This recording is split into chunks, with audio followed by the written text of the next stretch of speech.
ये लिट्टी साले आज दिखत नहीं है। लो भाई मिठाई खाओ।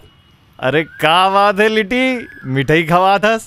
वो बात ये है कि ये रिक्शा विक्सा चलाए के छोटे मोटे काम मुलजमत नहीं है। तेकर से मैं अपन बार नवा नौकरी खोज रहे हूँ। नवा नौकरी?